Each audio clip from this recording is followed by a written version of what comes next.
안녕하세요. 진리에 헌신하는 교회 잡다한 기독교 지식 TV입니다. 오늘은 기독교 세계사 가운데 한국 기독교 역사에 대해 간단히 소개해 드릴게요. 한반도에 기독교가 언제쯤 처음 전해졌을까요? 첫 번째로 여기 지도를 보시면 중국 당나라 지도고요. 옆에 통일신라시대와 발해가 보이는 남북국 시대 지도입니다. 678년부터 900년까지 이어진 남북국 시대에 당나라와 교역을 할 때 경교라는 기독교가 전해되었을 가능성이 있습니다. 경교는 광명정대한 종교라는 이름의 기독교 분파로 7세기경 실크로드를 통해 동방교회가 당나라에서 선교 활동을 실시하여 경교로 명명하게 됩니다. 두 번째는 임진왜란 때인데요.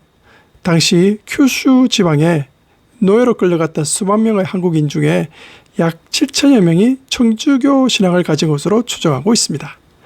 이 중에서 약 6천여 명의 사람이 한국으로 돌아오게 되죠. 참고로 일본은 1549년경 천주교 산하 예수회 소속 선교사가 진출하게 되는데요. 그 선교사들이 가장 활발하게 선교 활동을 하던 지역이 바로 큐슈 지방이었습니다. 본격적인 한반도 천주교 형성 과정을 말씀드리겠습니다. 18세기 중엽 서학파가 출현하게 되죠. 대표적인 인물이 이익인데요. 그는 서양 문물을 수용하지만 기독교 교리는 배척합니다. 하지만 이벽, 권철신, 정약종은 서양 문물뿐만 아니라 기독교 교리도 모두 수용하게 되죠. 그때 기독교 교리로 유명한 책이 바로 천주실록 또는 천주실의였습니다.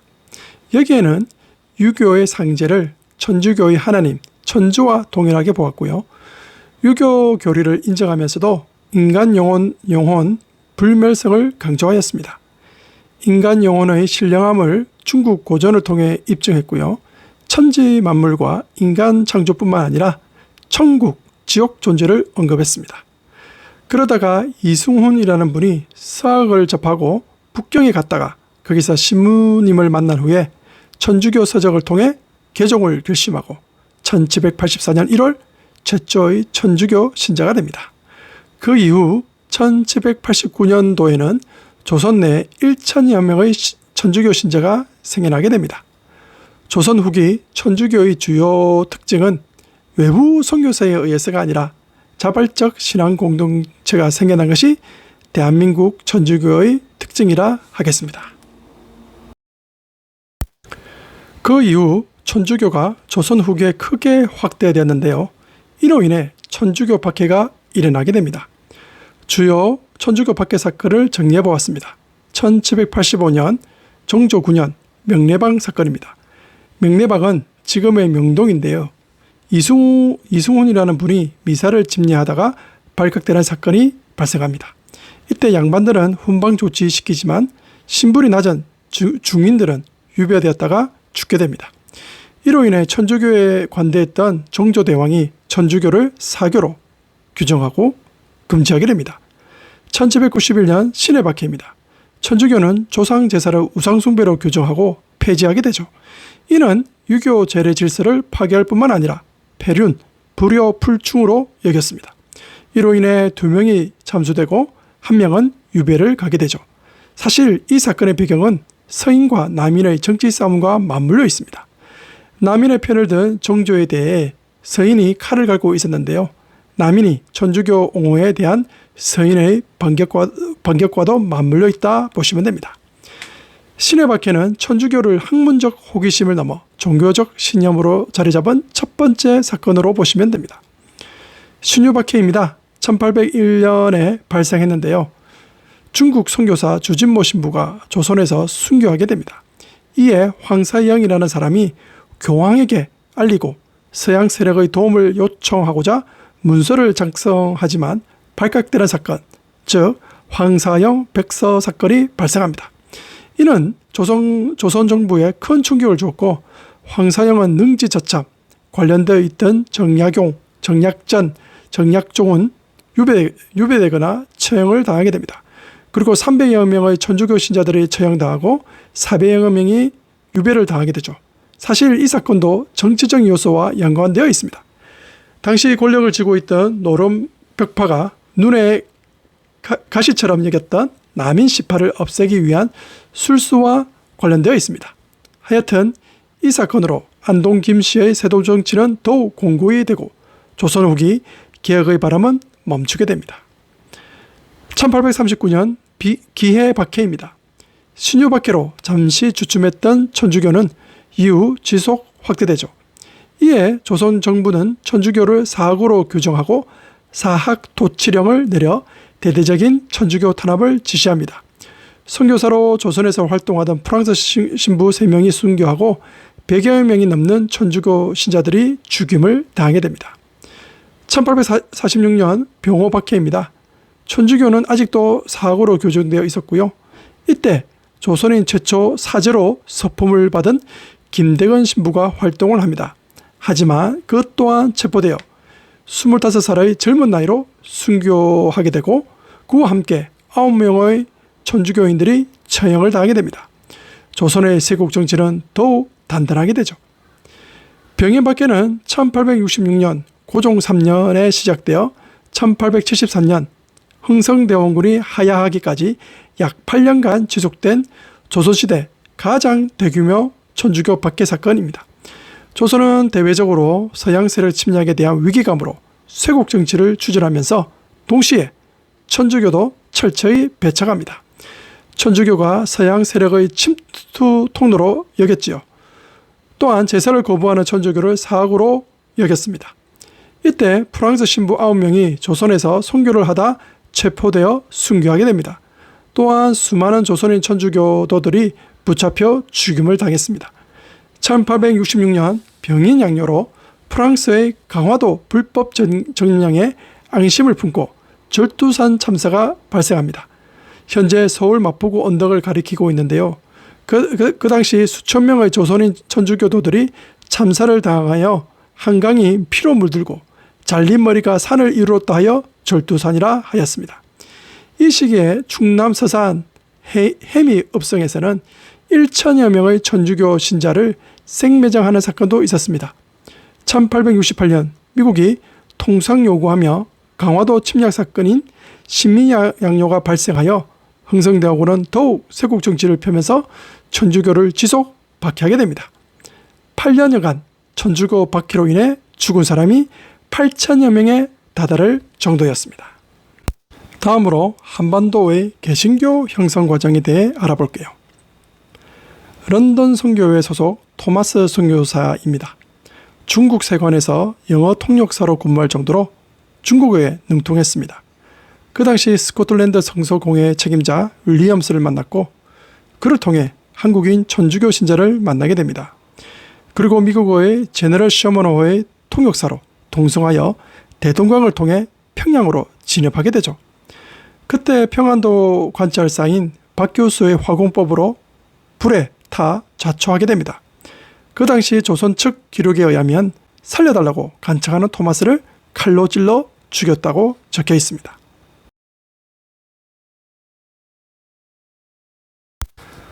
그리고 스코틀랜드 연합장로교회 소속 선교사인 존 로스와 맥킨타이어입니다. 여기서 존 로스라는 분을 우선 기억해 두세요. 지도를 보면 신의주가 있고요. 여기가 의주입니다. 그리고 고려문이 있는데요. 당시 조선 상인들이 중국 청나라와 교역하기 위해 활동했던 곳이 바로 고려문입니다. 여기에 존 로스와 맥킨타이어 선교사가 고려문을 방문하여 거기에 있는 의주 상인에게 한문 성서와 전독처자를 전달하게 됩니다. 그 중에서 백홍준이라는 의주 상인이 한국인 2명과 함께 최초의 개신교 세례자가 됩니다. 이때가 1879년도입니다. 그리고 고려문에서 1880년 한국인 개신교 첫 신앙 집회가 열리게 되는데요. 이때 100여 명이 참석하여 시작하게 됩니다. 어찌 보면 한국 개신교의 시작은 한반도 밖에서 이루어졌다 하겠습니다. 그리고 한문 성서를 순우리말인 한글 성서로 번역을 시작했는데요. 이응찬, 백홍준, 서상윤 등이 번역을 하게 됩니다. 그래서 누가복음, 요한복음, 그리고 누가복음, 사도행전 합본이 번역되고 사복음서가 완간되죠. 1887년 한국 신약 전서인 예수선교 전서가 출간하게 됩니다. 어찌 보면 개신교의 오랜 전통이 자국어로 성경을 번역한 일이 아닐까 생각해 봅니다. 그 이후 서간도 일대 개신교 복음이 전파되고 의주 상인에 의해 의주에서도 개신교가 퍼지게 됩니다. 의주에 이어 황해도 송천의 소래에서 자생적 예배당이 생기게 됩니다. 그리고 드디어 1884년 서울에서도 예배당이 생기면서 개신교 세례자가 80여 명이 나타나게 됩니다. 이 또한 천주교와 동일하게 자발적 신안 공동체로 보시면 되겠습니다. 그리고 개신교 선교의 초석을 다진 이수정이라는 분이 계시는데요. 이모군란 때 명성왕후를 피신시킨 공로로 1882년 일본 유학에 오르면서 선진 농업 기술을 습득하게 됩니다. 여기서 일본인 기독교 농업학자를 통해 개신교로 전향한 후에 국한문 혼용체인 신약성서 마태전과 신약성서 마가전을 출시하게 됩니다. 당시 서울에서 읽혀지고 있는 한글 성경은 한국어 문법이나 문체를 고려하지 않아 적절하지 않다고 했으며 당시 모든 경전을 한문으로 되어 있어 권위에 걸맞는 성서 번역이 필요하다 하여 한문을 기반으로 하는 국한문 혼용체의 성경 번역을 하게 됩니다. 그리고 외국인 선교사 파송을 요청하여 미국인 선교사 아펜젤러와 언더우드가 이수정의 성서를 가지고 조선에 입국하게 됩니다. 여기서 잠깐 하나님과 하느님에 대해 알아볼게요. 하나님은 대부분 개신교에서 사용하고 있고요. 하느님은 천주교와 성공회 그리고 일부 개신교에서 사용하고 있습니다. 자, 이 글자는 뭐라고 할까요? 바로 엘로힘입니다. 그리고 이것은요, 야훼입니다. 그리고 이것은요, 데우스입니다. 데우스라 쓴 글자는 헬라어 또는 고대 그리스어이고요. 히브리어 엘로힘, 야훼를 헬라어로 번역한 것이 데우스입니다. 이처럼 히브리어로 엘로힘, 야훼, 그리고 헬라어로 데우스를 다른 국가에 적용하여 번역할 때는 어떻게 했을까요? 두 가지 방법이 있는데요. 하나는 토착어를 그대로 사용하는 방법과 그 다음 하나는 새로운 언어로 창조하는 방법입니다. 토착어를 사용하는 방법으로 영어로 신을 소문자 god를 사용하고 있는 것을 성경에서 나오는 신을 사용할 때는 대문자 god로 쓰기로 합니다. 그럼 한자를 사용한 나라에서는 어떻게 했을까요? 바로 새로운 창조 언어로 천주로 번역하게 됩니다. 자, 그래서 시기별 한글 성경과 용어 변화를 살펴보면 천주교가 중국에 전파되면서 천주실의에 보면 천주라고 창조적 언어로 명명하게 됩니다. 이것이 조선에 전래되면서 그대로 사용하게 되죠. 그러다가 존 로스, 앞에 기억하라고 했죠. 그분이 최초의 한글 성경인 예수선교 누가복음서에서는 천주를 하느님 또는 하늘님으로 번역하게 됩니다.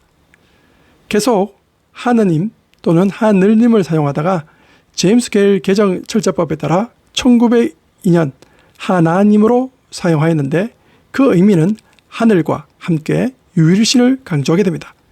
또한 여기서 아레아 폐기도 함께 주저하게 되죠. 그리고 드디어 1933년 조선어 학교에서 한국 맞춤법 통일안에 의해 하나님으로 공식 명칭화됩니다. 그 의미도 하늘과 유일신을 뜻하게 되죠. 이후 대한성서공회의 개혁 한글판에서도 하나님으로 사용하면서 유일신 의미를 더욱 강조하게 됩니다. 그러다가 천주교에서는 제2차 바티칸 공의회를 열어 성경 번역 시 토착어 또는 고유어 사용을 권고하면서 대항성서 공동 번역에서는 가톨릭 성경이 천주를 하느님으로 명칭을 변경하게 됩니다. 제 어렸을 때 할머니가 천주교 성당을 다니셨는데요. 어릴 때 할머니가 천주여 천주여 하며 기도했던 기억이 납니다.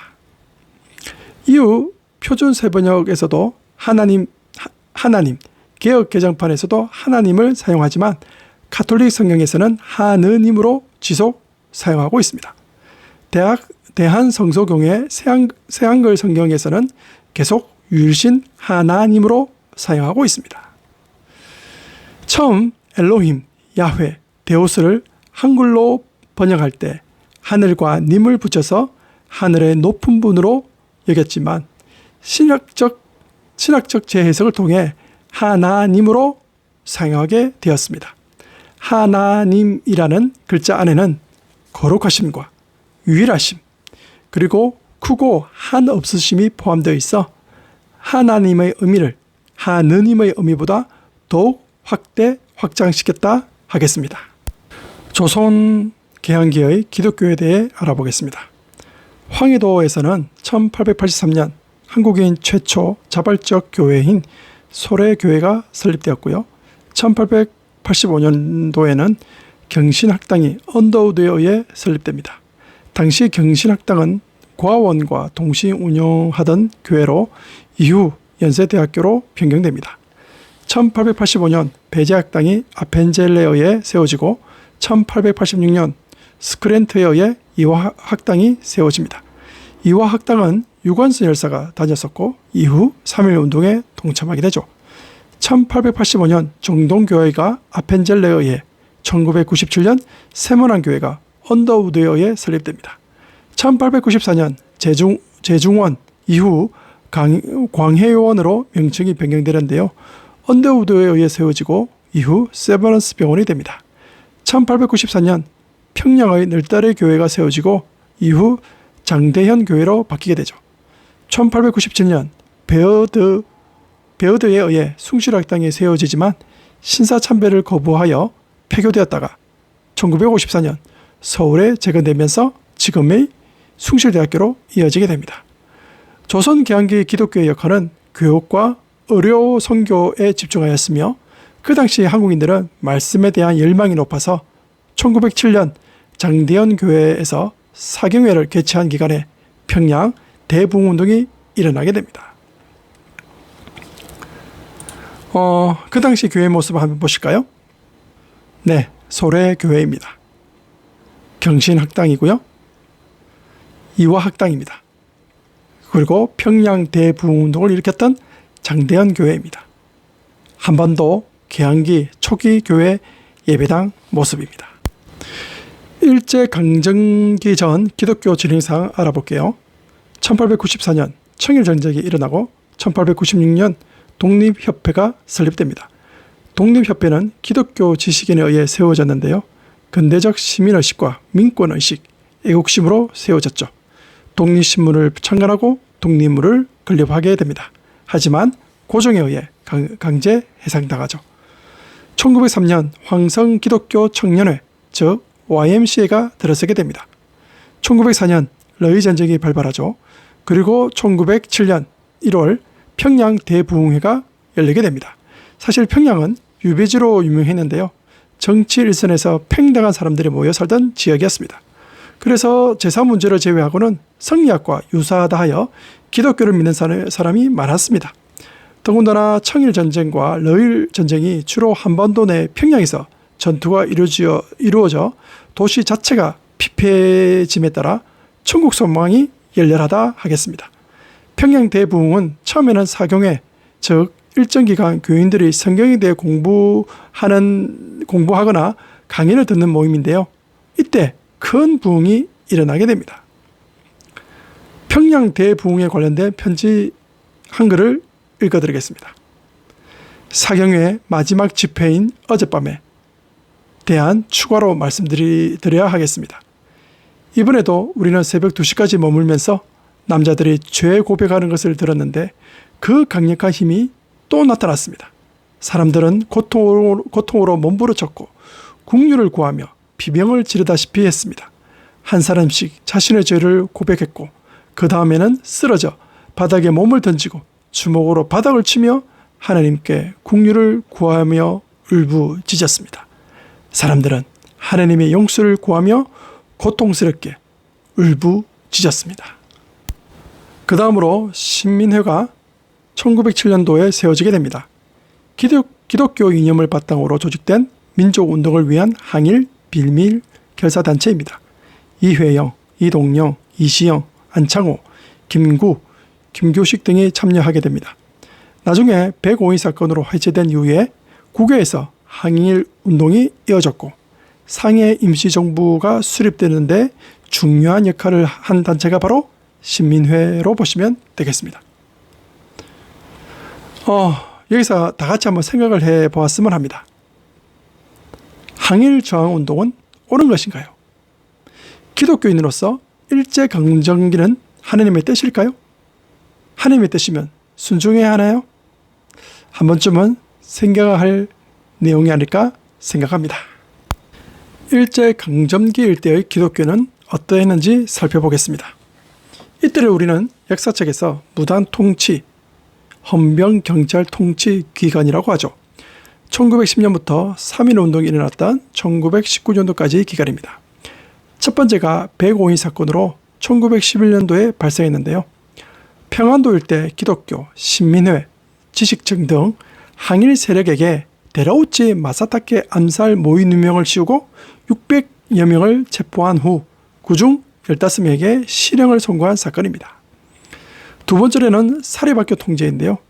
그 당시 사립학교는 선교학교라고 해서 기독교에서 세운 단체가 대부분입니다. 이곳에서 여러 가지 독립운동이 전개되었는데요. 사립학교나 선교, 표교 규칙을 제정하고 예배, 사경회, 부흥회, 기도회 등 집회 감시를 강화하게 됩니다. 세 번째는 항일 비밀 결사단체가 세워지는데요. 송축회, 조선국민회, 기성볼단, 그리고 신은 무관학교가 바로 그것입니다. 그리고 네 번째는 국외 선교가 시작되었는데요. 특히 만주 지역에 많은 조선인들이 살고 있어서 그곳에서 선교 활동이 진행되었습니다. 다섯 번째로는 바로 3.1운동입니다. 김이 독립선언문을 작성하였는데요. 민족대표 33명 중에 개신교가 16명, 천도교가 15명, 불교 2명이 참여했고요. 전국적으로 확산되면서 체포 기소된 사람만 19,525명이나 되었고 그중 기독교가 17.3%, 천도교가 11.3%, 기타 종교가 1.5% 정도로 기독교인의 활약상이 대단했습니다. 사실 당시 한반도 인구가 1,600몇 명이나 되었는데요. 기독교인들이 23만 2천 명이나 될 정도로 많았습니다. 기독교인들의 항일 운동이 얼마나 컸는지 알 수 있습니다. 이 사진은 수원에 있는 제암리 학살 사건을 나타내는 사진인데요. 3.1 운동의 앙심을 품은 일본 경찰 중 일부가 제암리 마을 사람들을 교회에 가두고 불을 지르게 됩니다. 이에 밖으로 뛰쳐나오는 사람들을 일본 경찰이 총으로 사살하는 상황도 발생했죠. 이때의 시대 상황을 적은 외국인 선교사의 글을 소개하고자 합니다. 거리에서 일본 경찰들이 신문할 때 기독교인이라면 무조건 잡아갔다. 지방에서는 경찰들이 만세운동에 참여했는지 증거를 찾기 위해 집에 들어가 성서나 찬송가를 발견하면 더 이상 뒤지지 않고 감옥으로 잡혀갔다는 이야기를 반복적으로 듣는다. 지난 수요일 파괴된 마을을 직접 보기 위해 제암으로 갔다. 전해들은 이야기보다 훨씬 심각한 상황임을 발견했다. 교회 부지에서 재와 불탄 시체들만 보았다. 살이 타는 냄새를 역겹도록 맡았다. 문화통치, 분열통치 기간인 1920년부터 1930년까지 있었던 기독교 활동 내용입니다. 언론, 출판, 집회, 결사의 자유가 일부 허용되어 민족신문, 기독잡지가 발행되기 시작했고요. 1924년 조선예수교연합공의회가 설립되고 이후 1931년 조선기독교연합공의회로 바뀌게 됩니다.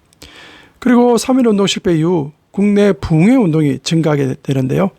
현실의 절망을 내세의 소망을 찾는 설교가 많았습니다. 김익도 목사가 있었는데요. 그는 치유사역을 주로 행하여져서 당시 사람들에게 미신의 화두, 고등무당으로 여겨져 배척을 받게 됩니다. 그 다음은 길선주 장로인데요. 그는 3.1운동 민족 대표로 참석했다가 옥고를 치릅니다. 이후 요한계시록 위주 설교로 말세 신앙을 강조하게 되죠. 그러다가 1935년 부흥의 인도 중 사망하게 됩니다.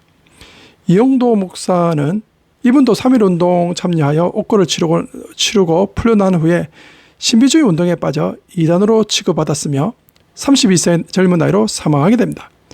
이처럼 현실과 동떨어진 활동으로 조선총독부에서는 더 이상 관심을 갖지 않게 되죠. 왜냐? 식민 지배하는데 별다른 영향이 없을 것이라 판단되었기 때문입니다. 해외에서는 대한민국 임시정부가 수립되면서 많은 기독교인들이 참여하였고 국내외 무장 독립투쟁 단체가 세워지게 됩니다. 대한국민회, 한민회, 대한신민단이 대표적이었습니다. 그리고 만주, 연해주 등 해외 선교 활동이 활발히 전개되었습니다.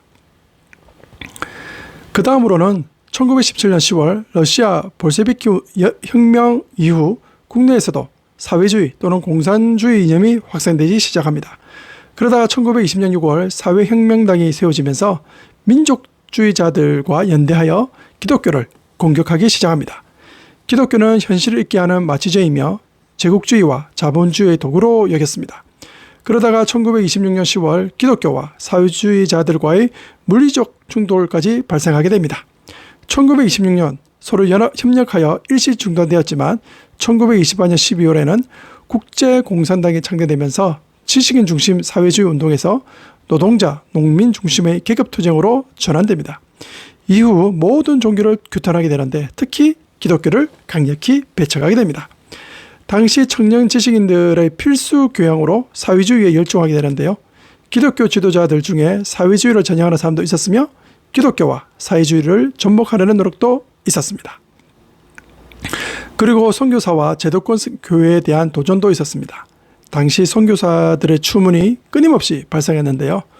초사는 사건은 12세 아이가 선교사 집에 있는 사과나무에 맺힌 사과를 따먹자 선교사가 사과값을 요구하죠. 아이가 돈이 없다고 하니 질산염의 일종인 초산은을 이용하여 아이 양쪽 뺨에 도적이라고 표시하는 일이 발생한 사건입니다. 그리고 여학생 감금 사건, 인종차별, 여학생 추행, 명예훼손, 한국학생 구타 사건 등 많은 추문이 발생하였습니다. 또한 사립학교 또는 선교학교가 동맹 휴업하는 일도 있었는데요. 선교사 교장의 독단적인 운영, 한국인 교사의 해고, 엄격한 기숙사 규율에 대한 불만으로 발생하였습니다. 이런 사건은 외국 선교사들의 우월의식과 집착에 따른 복음 훼손으로 비판받게 됩니다. 이로 인해 기존 제도권 교회에서 벗어나 자유교회, 자치교회, 독립교회가 생겼고요. 이를 이끈 대표적인 신학자가 함석헌 선생입니다. 여기서 잠깐! 술과 담배 어떻게 생각하세요? 술은 조선시대 사회에서 빼놓을 수 없는 음료입니다. 하지만 과한 술은 사회에 무리를 일으켰죠. 술 취해 싸움이 일어난다든가 아내를 구타하기도 하고 기생집을 드나드는 경우가 많았습니다. 그리고 담배는 사실 그 당시에는 담배라기보다는 아편에 가깝습니다. 중국 청나라 말 아편이 보급되면서 이것이 일본으로 전해지고 일본에서 다시 한국으로 전파되죠. 이 사진은 아편으로 망해가는 중국 청나라 말기 사회상을 보여주는 장면입니다. 독립신문에는 이런 글이 실릴 정도로 담배에 대한 경각심을 높였는데요. 대한 아이들은 담배 안이 피우는 아이가 별로 없으니 하면서 조선시대 말 담배 소비량이 급증했습니다. 그래서 급기야 교회에서는 세례받는 사람에게 구별된 삶을 위해 금연을 요구하게 됩니다. 1895년 장로교회에서는 세례 조건으로 금주를 요구하죠. 술 취하지 말고 잡기, 노름하지 말며 아편연을 먹거나 팔지 말라. 1897년 감리교회에서도 완전한 금주 조항을 요구하게 됩니다. 술잔을 입에도 대지 말라. 기독교의 금주 금연은 새로운 공동체를 형성하기 위한 하나의 규칙이 되었습니다. 자, 이 사진은 조선 총독부인데요. 일본이 한국 침략 체결일부터 광복까지 한반도 통치를 위해 운영한 직속기관입니다. 그런데 술과 담배의 판매권을 조선 총독부가 가지고 있어서 적극적으로 술, 담배를 장려하게 되죠. 젊은이들의 정신을 죽이기 위해 아편을 상업화하게 됩니다. 그리고 서울에 많은 기생집이 세워져 젊은이들이 밤낮으로 술을 마시게 하는 정책도 조선 총독부에서 실시하게 되죠. 그래서 1920년대 교회에서는 금주 금연 운동을 실시하게 됩니다. 그리고 절제 운동을 위해 가두 행진까지 벌이게 되죠. 이 사진은 조선 주일학교 대회에서 금주 운동을 결의하는 모습입니다. 술을 마귀에 빗댄 구호가 인상적인데요. 저 밑에 한자로 보시면 주마정벌 군식장 광경으로 되어 있을 정도로 술에 대해서 금지하는 대회를 보실 수 있습니다. 그리고 물산장려운동도 했습니다. 1920년대 일제의 수탈에 맞서 전개되었던 범국민적 민족경제 자립실천 운동을 벌였습니다.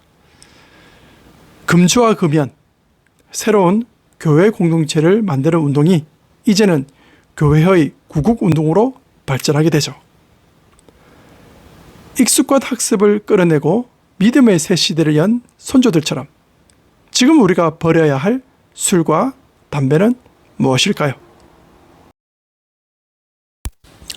다음으로 황국시민화, 민족 말살 통치가 이어졌던 1931년도부터 1945년 해방까지 기독교의 모습입니다.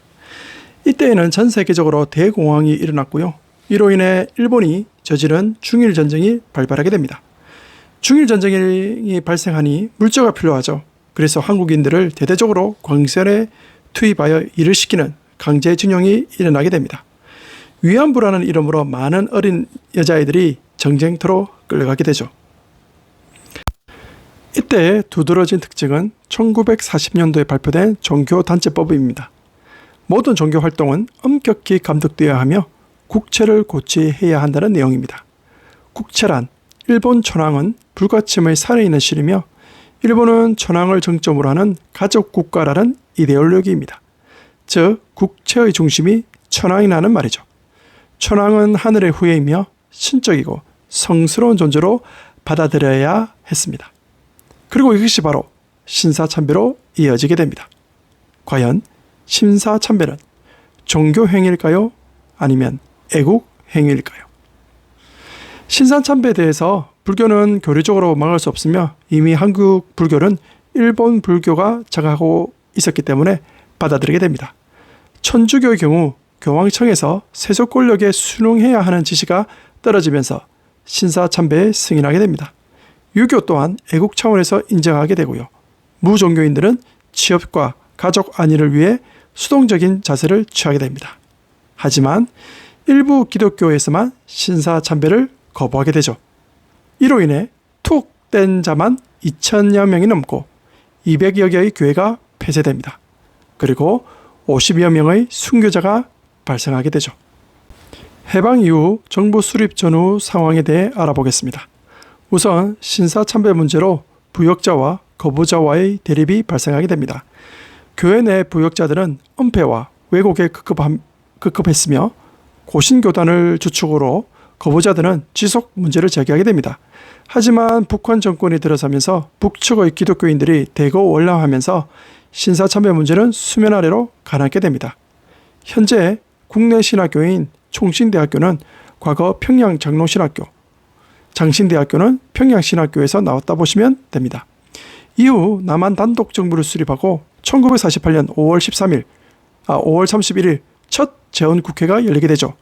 그때 초대 대통령은 대한민국을 기독교 정신에 세워진 민주공화국으로 연설하게 됩니다.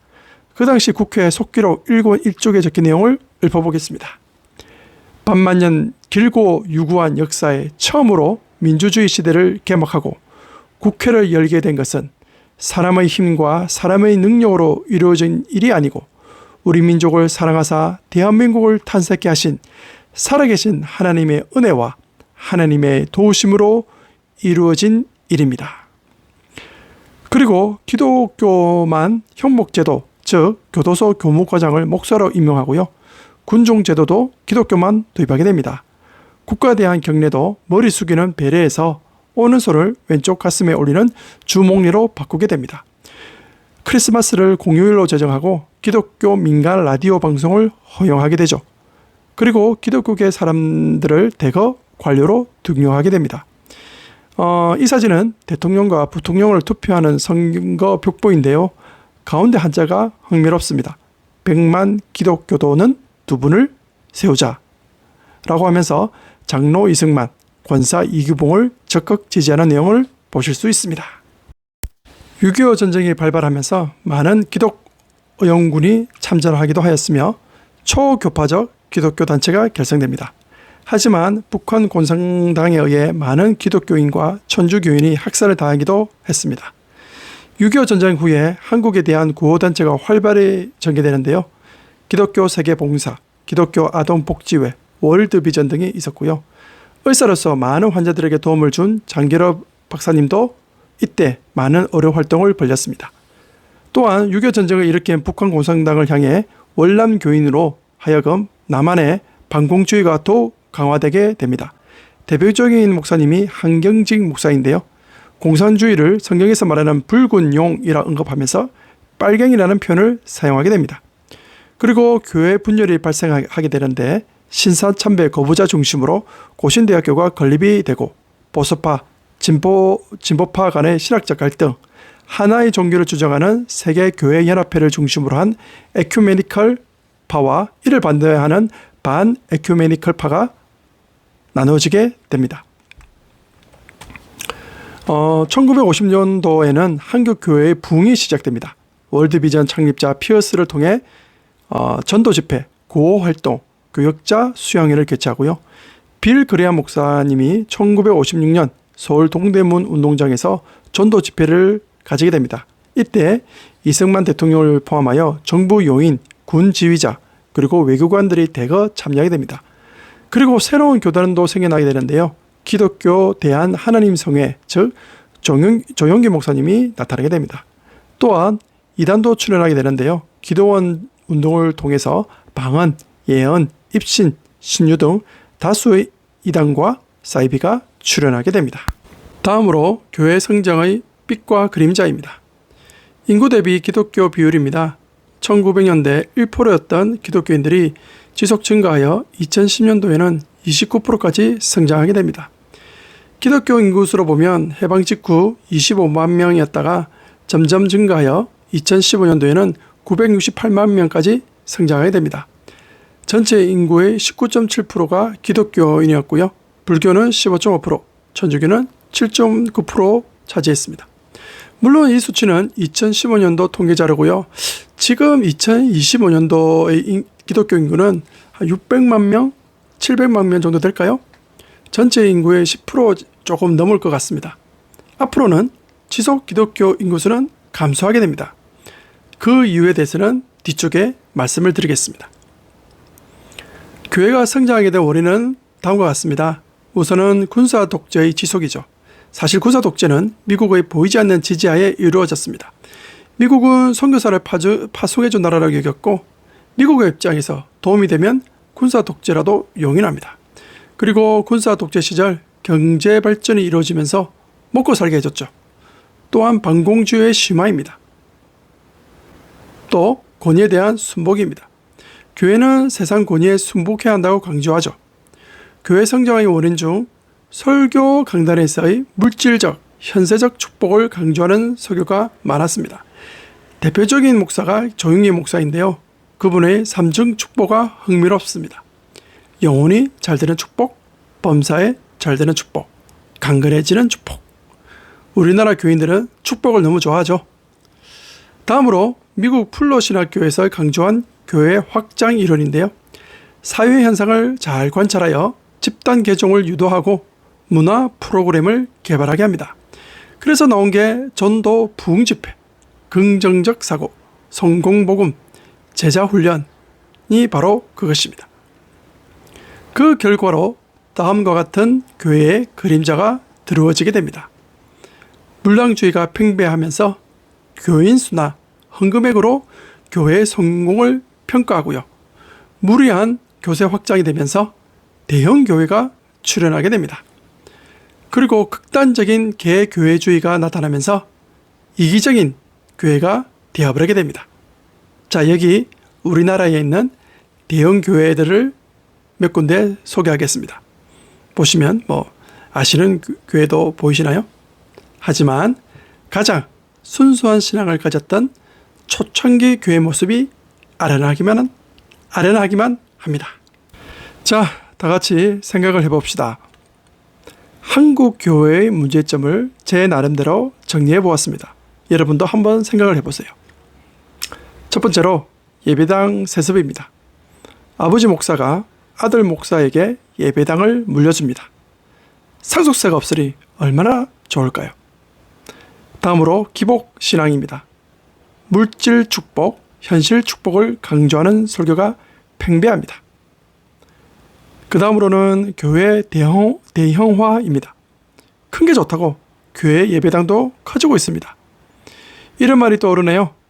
기독교가 그리스로 가서 철학이 되었고, 로마로 가서 제도가 되었으며, 유럽으로 가서 문화가 되었다. 그리고 미국으로 건너가 기업이 되었다. 여기에 덧붙여 교회가 한국에 와서 대기업이 되었다. 그 다음은 극단적 이원론주의입니다. 선과 악으로 구분지어서 과거에는 흑인들을 악으로 규정하여 노예제도를 정당화시켰고요. 정치적으로는 공산당을 악으로 규정함으로써 북한도 당연히 악으로 규정하죠. 그래서 남북정상회담을 개최하여서 김정일 위원장과 악수하거나 김정은 위원장과 악수하면 악수한 그 사람을 또한 악으로 규정하는 이상한 현상이 교회 내에 발생하고 있습니다. 요즘에는 이슬람을 악으로 규정하는 일이 일어나고 있죠. 다음으로는 교회 내 이념 문제입니다. 요즘 아스팔트 집회, 태극기 부대 모임을 가면 대부분 기독교인이라고 말을 합니다. 종교를 빙자한 정치 활동을 벌이고 있는 거죠. 하나님이 보수와 진보로 나누었을까요? 인간의 욕망이 교회에 침투한 사례입니다. 마지막으로 교육자들의 윤리 문제와 낮은 학문 수준이 교회의 문제점입니다. 목사들의 추문이 끊이지 않고 있으며 학문 수준이 너무나 낮아서 성경에 대해 모르는 게 너무너무 많습니다. 그래서 이 모든 걸 종합해서 한국 교회 기독교의 가장 큰 문제는 한마디로 하느님 말씀, 즉 성경에 대한 무지가 아닐까 단언해 봅니다.